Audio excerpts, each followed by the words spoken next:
Welcome to ചെങ് stock. അപ്പൊ നമ്മൾ reaction ചെയ്യാൻ പോകുന്നത് നമ്മളുടെ സ്വന്തം വിജയന്റെ ദ ഗോഡ് മൂവിയിലെ സെക്കൻഡ് സിംഗിൾ പ്രമോ ആണ്. അപ്പൊ അദ്ദേഹത്തിന്റെ ബർത്ത്ഡേ ആയതുകൊണ്ട് തന്നെ ഇന്ന് ആ ഒരു സ്പെഷ്യൽ ട്രീറ്റ് നമ്മൾക്ക് തരാൻ പോവാണ് ഫ്രം ഗോഡ്.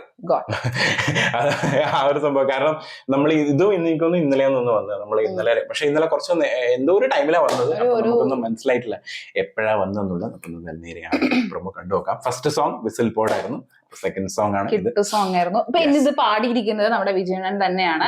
അപ്പൊ വിജയണ്ണൻ പാടുന്ന പാട്ടുകൾ, കഴിഞ്ഞ പാട്ടും വിജയണ്ണൻ തന്നെയായിരുന്നു. ഫുൾ പാട്ടുകൾ വിജയണ്ണനാണ് പാടിയത്. അതറിയില്ല രണ്ടുപേരുള്ളതുകൊണ്ട് ചിലപ്പോൾ അങ്ങനെ ആയിരിക്കാം സാധ്യത കൂടുതൽ. അപ്പൊ എന്തായാലും നമുക്ക് കണ്ടു നോക്കാം. എന്താ സാധാരണ കുറച്ചൊരു ഇമോഷണൽ സോങ് ആണ് തോന്നുന്നത്. ബാക്ക്ഗ്രൗണ്ട് ഒക്കെ കാണുന്ന സമയത്ത് ഒരു റൊമാൻറ്റിക്കോ ഇമോഷണലോ അങ്ങനെ എന്തെങ്കിലും ആവാം. കാരണം നമ്മള് ലിയോയില് രണ്ടാമതൊരു പാട്ട്, കാരണം കഴിഞ്ഞ പ്രാവശ്യം മറ്റേ വിസിൽ പോഡ് ഹൈ ആയിരുന്നു കുറച്ച്, അപ്പൊ ഇതും ഇച്ചിരി ലോ. അത് മാത്രമല്ല ലിയോന്റെ അകത്ത് അങ്ങനെ തന്നെയായിരുന്നു. രണ്ടാമത്തെ സോങ് ഫാമിലിനെയൊക്കെ കാണിച്ചിട്ടുള്ള ഒരു സോങ് ആയിരുന്നു.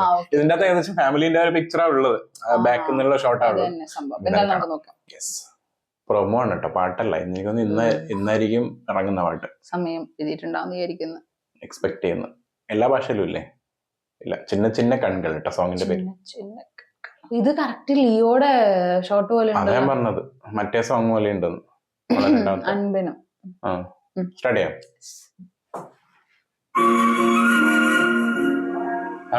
ഒരു മെലോഡിയസ് ട്രാക്ക് ആണ്.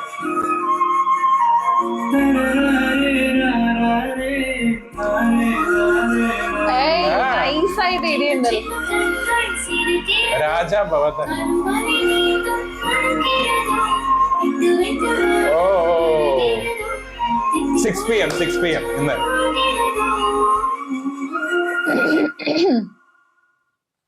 ആ ഒരു അധികം ഒന്നും കേൾപ്പിച്ചില്ല അല്ലെ, പക്ഷെ കേൾപ്പിച്ച് നല്ല രസമുണ്ടായിരുന്നു. എസ്പെഷ്യലി വിജയണ്ണന്റെ വോയിസ് നമുക്കറിയാം.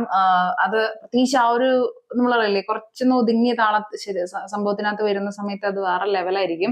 ആൻഡ് ഹൈയിൽ വരുമ്പോഴാണ് ചെറുതായിട്ടൊരു ഇത് വരുന്നത്. മ്യൂസിക്കൽ കേൾക്കുന്ന ഒരു ഫീൽ അടിക്കാറുണ്ട്. പക്ഷെ ഇങ്ങനെ ഒരു ബീറ്റ് വരുന്ന സമയത്ത് അദ്ദേഹത്തിന്റെ വോയിസ് ഭയങ്കര ഒരു ബ്ലെൻഡ് ചെയ്തിട്ടുള്ള കുട്ടി സ്റ്റോറി ഒക്കെ പോലെ അല്ലെ, അതൊരു ഫീൽ അല്ലേ, അതിനൊരു ഫീലാണ് ആ ഒരു മെലഡിയസ് ആയിട്ട് പാടുന്ന സമയത്ത്. ആൻഡ് രാജാ ഭാവതരണി, യൂഷ്വലി ഞാൻ അങ്ങനെ പേരെടുത്ത് പറയാറില്ല കാരണം ഞാൻ എപ്പോഴും മറന്നു പോകും. പക്ഷെ ഭയങ്കര രസം ഉണ്ടായിരുന്നു കേൾക്കാൻ വേണ്ടിട്ട്. ആ വോയിസ് ഭയങ്കര ഇറ്റ്സ് ലൈക്ക് കുയിൽ നാദം എന്നൊക്കെ പറയില്ലേ, ആ ഒരു ഫീല് പ്രത്യേകിച്ച് വിജയണ്ണന്റെ വോയിസ് ആയിട്ട് ഭയങ്കര ഒരു ബ്ലെൻഡ് ഫീലും തോന്നിയിട്ടുണ്ടായിരുന്നു. ഭാവം ഉണ്ടായിരുന്നു. ഭാവതരണി എന്ന് പറയാ പേരിലുള്ള പോലെ തന്നെ നല്ല ഭാവമുള്ള നല്ല ഒരു ഫാമിലി സംഭവം തന്നെയാണ് ഏകദേശം കാണിച്ചിരിക്കുന്നത്. ആൻഡ് അവിടെ ബാക്ക്ഗ്രൗണ്ടിലാണെങ്കിലും മറ്റേതൊക്കെ ഉണ്ട്, പെയിന്റിങ് സംഭവങ്ങള്, അങ്ങനെ എന്തൊക്കെയോ കുറെ ആ ഒരു വീട് ഫീല് നമുക്ക് മാക്സിമം തരാൻ നോക്കിയിട്ടുണ്ട്. അപ്പൊ അവര് ആ ഒരു ലിയോയില് കാണിച്ചു വരുന്ന ഒരു ഫാമിലി, ഇനി ആ ഫാമിലിയിൽ വരുന്ന പ്രശ്നങ്ങൾ ഇനിയിപ്പോ 6 മണിക്കാണ് സാധനം വരുന്നത്. ഇനി ചന്തയിൽ പോയിട്ടൊക്കെ 6 മണിക്ക് മുന്നേ വരണം, മനസ്സിലായ എന്നാലേ പറ്റുള്ളൂ. കാരണം ആഴ്ച ചന്തയാണ്, മിസ് ചെയ്യാൻ പറ്റില്ല. അപ്പൊ അതുപോലെ തന്നെ വിജയണ്ണന്റെ ബർത്ത്ഡേ ആയതുകൊണ്ട് വിജയണ്ണ മിസ് ചെയ്യാൻ പറ്റില്ല. അപ്പൊ എന്തായാലും 6 മണിക്ക് മുന്നേ നമ്മള് വന്നിരിക്കണം. ഞാൻ മുന്നേ പോയിട്ടുണ്ടെങ്കിൽ പൈസ കൂടുതലായിരിക്കും സാധനങ്ങൾക്ക്. പിന്നെ ആ സമയത്ത് മഴയും വരാൻ പാടില്ല. അങ്ങനെയുള്ള കുറെ അധികം എന്താ പറയാ തടസ്സങ്ങളിലൂടെയാണ് എന്താ പറയാ നമ്മൾക്ക് ഇത് എന്തായാലും ചെയ്യാൻ പറ്റുള്ളൂ വൈകുന്നേരം. അപ്പൊ എന്തായാലും എനിക്ക് തോന്നുന്നു 6 മണിക്ക് നമുക്ക് മാക്സിമം ട്രൈ അടിക്കാം. ചന്ത കുറച്ച് നേരത്തെ ആക്കാം.